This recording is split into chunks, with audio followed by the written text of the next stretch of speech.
வாழைத்தார்களை சேமிக்க குளிர்பதன கிடங்கு, படகு இல்லம் உள்ளிட்ட தேர்தல் வாக்குறுதிகள் நிறைவேற்றப்படவில்லை என்றும் தொழில் வளர்ச்சி இல்லை என ஸ்ரீவைகுண்டம் தொகுதி மக்கள் குற்றம் சாட்டுகின்றனர். இதுகுறித்து அலசுகிறது என்றது இன்றைய உள்ளபடி செய்தி தொகுப்பு. தூத்துக்குடி மாவட்டம் ஸ்ரீவைகுண்டம் தொகுதியில் 2011ஆம் ஆண்டு சட்டமன்ற தேர்தலில் வென்ற அதிமுகவை சேர்ந்த சண்முகநாதன் சுற்றுலாத்துறை அமைச்சராக பதவி வகித்து வருகிறார். இந்த தொகுதியில் தேர்தல் வாக்குறுதிகள் நிறைவேற்றப்படவில்லை என்று மக்கள் குற்றம் சாட்டியுள்ளனர். இப்பகுதி மக்களின் முக்கிய தொழிலாக வாழை சாகுபடி உள்ளது. இதற்காக வாழைத்தார்களை சேமிக்க குளிர்பதன கிடங்கு அமைத்து தரப்படும் என்றும், ஸ்ரீவைகுண்டம் அணையில் படகு குழாம் அமைக்கப்படும் என்றும் அறிவிக்கப்பட்ட தேர்தல் வாக்குறுதிகள் இன்று வரையும் நிறைவேற்றப்படவில்லை என்கிறார் அப்பகுதியை சேர்ந்த ராஜா. இந்த பகுதி மக்கள் ஃபுல்லாகவே வாழை விவசாயம் செய்து வருகிறார்கள். அதனால் வாழைத்தார் பதனிடப்படும் அந்த குளிர்சாதன கிட்டங்கி செஞ்சு தரதா ஒரு வாக்குறுதி கொடுத்திருந்தாரு. அது இதுவரை இந்த வாக்குறுதி நிறைவேற்றப்படவில்லை. மேலும் ஸ்ரீவைகுண்டம் தாமிரபரணி நதியில் படகு குழாம் வைத்து தருவதாக ஒரு தேர்தல் வாக்குறுதி கொடுத்திருந்தாங்க. அந்த படகு குழாமும் இதுவரைக்கு வைக்கப்படவில்லை.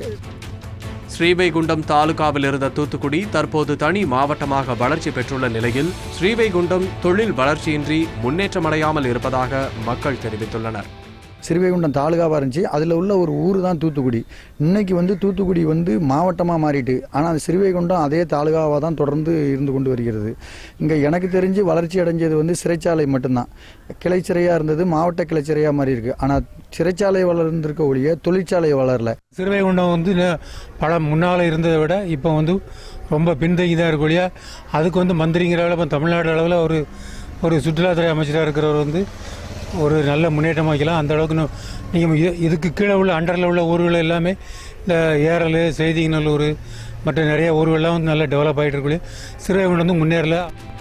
இதேபோல் ஸ்ரீவைகுண்டம் தொகுதிக்குட்பட்ட ஏரல் பகுதியில் பராமரிப்பு பணிக்காக மூடப்பட்ட பேருந்து நிலையம் நீண்ட காலமாக திறக்கப்படாமலேயே இருப்பதாகவும், அரசு மருத்துவமனையில் 24 மணி நேர பிரிவில் மருத்துவர்கள் இருப்பதில்லை என்றும் மக்கள் குற்றம் சாட்டியுள்ளனர். பேருந்து நிலையம் பணிக்காக மூடப்பட்டு 3 மாதங்கள் ஆகிவிட்டன. பேருந்திற்கு ஊருக்கு வருகின்ற மக்கள், வணிகம் செய்ய வருகின்ற மக்கள், பள்ளி மாணவ மாணவிகள், கல்லூரி மாணவ மாணவிகள் பேருந்து நிலையத்துக்கு செல்ல முடியாமல் ரோட்டோரங்களிலும் கடையோரங்களிலும் வெயிலிலே நின்று கொண்டிருக்கிறார்கள். அடுத்த சட்டமன்ற தேர்தல் வருவதற்குள்ளாவது தங்களின் கோரிக்கைகளுக்கு அமைச்சர் சண்முகநாதன் தீர்வு காண வேண்டும் என்று ஸ்ரீவைகுண்டம் தொகுதி மக்கள் எதிர்பார்த்துள்ளனர்.